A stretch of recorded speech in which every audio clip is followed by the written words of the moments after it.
વતન વારમ વાર છે દાદા વતન વારમ વાર છે. રાવળદેવ આ વળવાની કલમ લીધી મેં પેલા કીધું વળવાની નહીં આવો જલા વેણમાં 4 કે 6 જોતો ભાઈ એમાંય 4 કે 6 બનાવી દો ભાઈ અને ભગત 8 કે 10 બનાવી દો.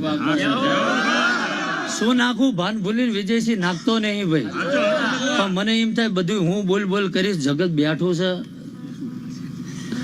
ગામો ગામથી ભૂવા આયા છે ભાઈ ભવની માતાનું વાયક લઈને આયા છે 4 શબ્દો એ 4 ફૂલો એ મૂકશે ભાઈ પણ રાવળદેવ વધુ તો બોલતો નહીં ભાઈ પણ કદાચ આમને 5 ફૂલા વેર્યા છે ને ભાઈ વિજયસિંહ આનું બસકું બાંધીને કદાચ કૈલાસના ડુંગરે લઈ જાઉં ભાઈ. શું કહું છું ભાઈ અને 25 મહિને જો આ હોનાના ના કરી આલું મારું આવું. શું કહું છું ભાઈ દૂધબાજી દીકરા તો ઝાલા ખૂટતા નહીં આય ભાઈ. દૂધબાજી દીકરા તો ઝાલા ખૂટતા નહીં આય ભાઈ આપેલા જ છે ભાઈ. પણ આજ આવ્યો છું વિજયસિંહ કોણ ઘરમાં શું માનસ એ તો હું જાણતો નહીં ભાઈ પણ 9 વરા રિટર્ન જતો રહો ભાઈ અને કદાચ હપાડું જો વહતડી મેલડીનું ના કાઢીને લાવું મારું આવું. શું કહું ભાઈ વહતડીની મેલડીનું કદાચ જો એક નાળિયેરે હોદી ના લાવું મારું અહીં આવું. સવે બને પળ બને વિજયસિંહ અને મારે મજૂરીએ જવાનું નહીં ભાઈ. શું કહું છું મારું લશ્કર એટલું મોટું છે ભાઈ.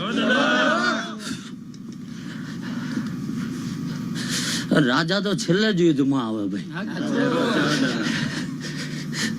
પણ જ્યાં અગરબત્તી કરે ને ત્યાં મારા 2 સૈનિકો હાજર હોય ભાઈ જવાબદારી લઈને એ ઘરના નાખે.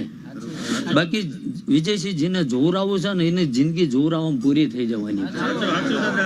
પણ જગતમાં જીવવું હોય તો સાચો ગુરુ એવું નથી ભાઈ કે વાદળી કેસરી લુગડા પહેર્યા હોય એ જ હોય ભાઈ પણ મોઢા ઉપર કડવું બોલવાની તેવડ રાખતો હોય એ સાચો ગુરુ ભાઈ. શું કહું છું ભાઈ કે ઓળા માર્ગે જતા હોય ને ઉભા રાખીને પાસે એમ કે ભાઈ આ વ્યાજબી મન નથી દેખાતું એ સાચો માણા ભાઈ. બાકી તમને એમ કે દોડ્યા રાખો મજા છે ને કાલ વેતરાઈ નાખે એવા નહીં ભાઈ. વિજયસિંહ હંગાત કરું તો કરી જાણું છું ઝાલા ભાઈબંધી કરું તો નિભાવી જાણું છું ભાઈ અને થઈ ગયેલું તો નથી કહેતો. તમને 3 વરા મોર મેં ધૂણીને કીધું હતું કે આ થડામાં બેઠી એ મોગલ જો કસબારાની ના કાઢીને આલું એટલે મારું ભાઈ આવું તો 4 દાડા મોરી 2 વર્ષ જૂનો ઇતિહાસ લઈને ના આયા ભાઈ. નકર મેં જા એમનો ફોન કર્યો તો હું ઓળખતો હતો કે આ મોગલ અમારી છે એમ. વિજયસિંહ મોગલ નો મારો હેડો હોય છે ભાઈ. આ માલધારી ચારણ ગઢવીની દીકરી હાટું હું ખાઈ ગયો 17 ને ખાઈ ગયો. શું કહું છું ભાઈ એ મારી પરંપરા ને એ હેળ બોલતી છે અને આ 9 લાખ લોબડિયાળી હંમેશા એનો ભેળિયો મારા માથે ઢાંકીને બેઠી છે. શું કહું ધૂણવું જરૂરી નથી ઝાલા વિજયસિંહ વાંચવું જરૂરી નથી શીખ્યા જેટલું એ જરૂરી છે અને લખવા બેહીને આવડ્યું જેટલું એ જરૂરી. બાકી માણસ હમી હાંજનું વાંચવું હોય પેપર આવતા ભૂલી જાય ભાઈ. ઝાલા વિજયસિંહ અને હું કોઈ યારી ગેરી સુઈ નહીં રાવળદેવ. જોકે તમે 15 દાડે પ્રોગ્રામ કરો એમાં 10 જગ્યાએ મારું નામ હોય છે ભાઈ પણ હું છે ધૂણવા ના હાયો ભાઈ.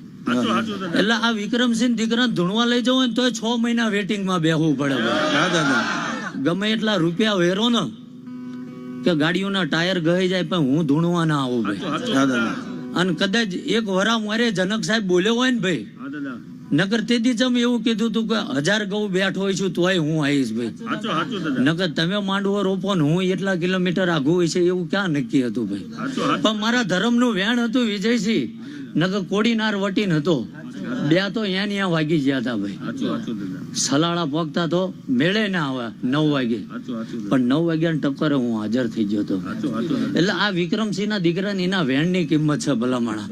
જે ઓળખી જાણશે ને ભાઈ એની જો પેઢીઓ ની પેઢીઓ ઉજળી ના કરી દો અને આ ધર્મ નો ધૂળો નકામો મારા રાજાજી તેજાજી પર ભરોસો રાખો.